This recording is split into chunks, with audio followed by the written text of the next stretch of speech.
Au Forum économique de Saint-Pétersbourg, Vladimir Poutine a salué la bonne santé économique de son pays. Le président russe a mis en avant une inflation maîtrisée et une croissance d'1,5% sur les premiers mois de 2025.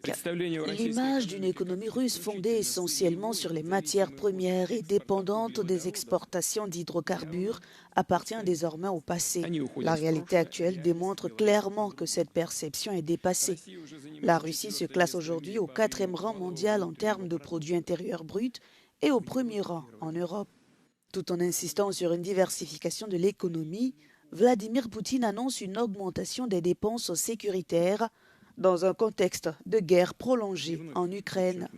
Je le redis, nous renforcerons les capacités de combat de nos forces armées en nous appuyant sur de nouvelles bases technologiques. Nous moderniserons les infrastructures militaires et les équiperons avec les armements et équipements les plus modernes, dont l'efficacité a été prouvée sur le terrain.